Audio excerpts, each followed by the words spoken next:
There's a massive belief out there in the influencer space that how-to content like your recipes or your workouts is what you should be doing in order to add value and quickly build an audience. I'll be honest with you, I thought this was the case for years. The more recipes, the better it was. But here's the deal. In today's climate, and you may have noticed this, recipes are a dime a dozen. How-to content, recipes, workouts are everywhere. If you are trying to build an audience quickly, relying on your recipe and your how-to content is not the answer to help you stand out and grow an audience of engaged people. In fact, if you're trying to build income and build demand from your content, recipe and how-to content pieces are actually the worst type of content pieces that you can create. I want you to look at and think of people like Lee Hirsch and her team at Fit Foodie Finds. She has amazing, unbelievable how-to content. But recently, when she asked her audience on social media why they stay, 95% of her comments were actually focused on her personality, the humor they bring, and messages of body positivity. Amanda Tress from The Faster Way to Fat Loss, she doesn't share any how-to content, and she is building arguably the fastest growing wellness business out there. This is the age of the new digital influencer with new types of content to attract and build an engaged audience. So what are the digital influencers doing that most invisible influencers haven't seen or haven't dove into yet? That's the million-dollar question, isn't it? Well, they are creating content that actually resonates with their audience's identity. They are helping their people shift perspectives and step into a better, a happier version of themselves. And more importantly, they're standing out because they have a clear message and they are making an impact. They're building connections with their people on a truly deep level, and they're doing it by talking about what they actually believe in. They are spreading their message, they're connecting with their audience, and they're standing up for what they believe in. So let's think about this. How are you supposed to stand up for something when you are 100% focused on creating your daily content?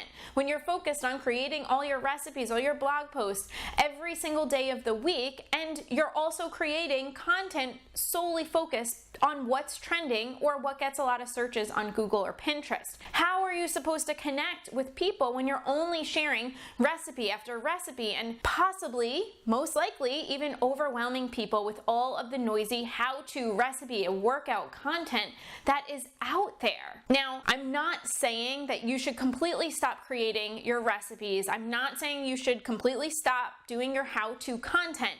I'm not saying that at all, because it does have its place. But what I am saying is, if you want to grow an engaged audience and you want to grow quickly, how-to and recipe content should not be your 100% primary focus. If you want to grow your digital influencer business, if you want to help your audience, if you want to spread your message, you need to create content that will allow you to stand out in this noisy how-to content-based world that we are living in right now. You have to connect with your people based upon your values. If you are in the group who has been creating tons of how-to content and it's been working for you, I want you to really think about, why is this working for you? What has been your underlying message?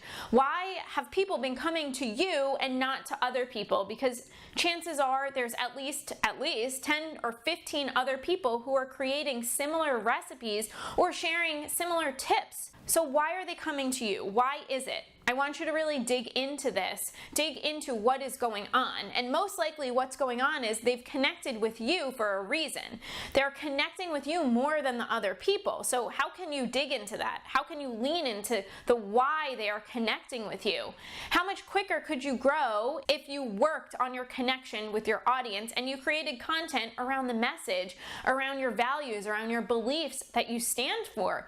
How would you grow if you shifted from the influencer who pushes out daily and tons of how-to content with very little growth, if you move to be the rising digital influencer who has an impactful message because they stand up for what they believe in. If you are ready to make this shift, the time is now to find out how to step into this new role and become a digital influencer. You can download the Serial Method Handbook that is around this video, and it's time. It's time to make the shift. It's time to do less how-to content that is causing you slow growth and shift to creating a connection, spread your message, and actually take a stand. So go grab that playbook now and step into this new role.